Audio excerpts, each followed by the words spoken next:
নজর রাখবো আবহাওয়া খবরের দিকে। কলকাতায় বজ্রবিদ্যুৎ সহ ঝড় বৃষ্টি, 30 থেকে 40 কিলোমিটার বেগে ঝোড়ো হাওয়া বইবার সম্ভাবনা রয়েছে।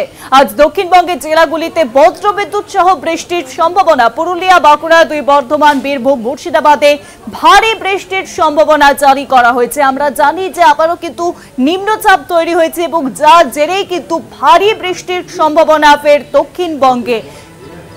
দক্ষিণবঙ্গে ভারী বৃষ্টির সম্ভাবনা। কলকাতাতেও ভারী বৃষ্টির সম্ভাবনা। বেশ কিছু জেলায় ভারী বৃষ্টির সম্ভাবনা জারি করা হয়েছে আলিপুর আবহাওয়া দপ্তরের তরফে। আরো জানাবেন নিউজরুমে এখন সঙ্গে রয়েছেন আমাদের প্রতিনিধি শাশ্বতী রায়। শাশ্বতী, দেখো, গাঙ্গেয় পশ্চিমবঙ্গের ওপর যে নিম্নচাপ তৈরি হয়েছিল সেই নিম্নচাপ সরে গিয়ে বর্তমানে ঝাড়খণ্ডের ওপর সুস্পষ্ট নিম্নচাপ রূপে অবস্থানরত।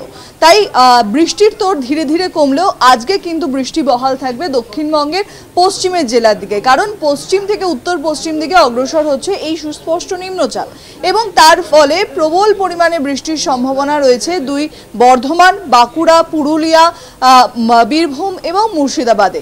এছাড়াও উত্তরবঙ্গের একাধিক জেলাতে আজকে ঝড় বৃষ্টির সম্ভাবনা, যেরকম মুর্শিদাবাদে রয়েছে, তার সঙ্গে সঙ্গে মালদা এবং উপরের দিকে জেলাগুলি অর্থাৎ দার্জিলিং, কালিম্পং, জলপাইগুড়ি, কোচবিহার এই জেলাগুলিতেও কিন্তু আজকে ভারী বৃষ্টির সম্ভাবনার কথা জানাচ্ছে আলিপুর আবহাওয়া দপ্তর।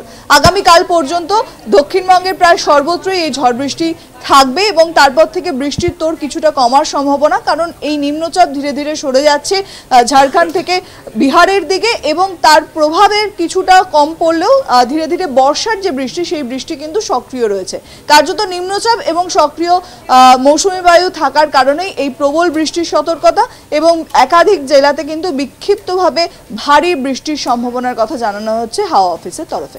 অনেক ধন্যবাদ শাশ্বতী। নিউজরুমের সঙ্গে ছিলেন আমাদের প্রতিনিধি শাশ্বতী রায়। কলকাতায় ফের বজ্রবিদ্যুৎ সহ ঝড় বৃষ্টির সম্ভাবনা। গাঙ্গেয় পশ্চিমবঙ্গে ফের নিম্নচাপ অক্ষরেখা সুস্পষ্ট এবং যার জেরেই কিন্তু এবার ভারী বৃষ্টিপাতের সম্ভাবনা রয়েছে কলকাতা সহ পশ্চিমবঙ্গের বেশ কিছু জেলায়।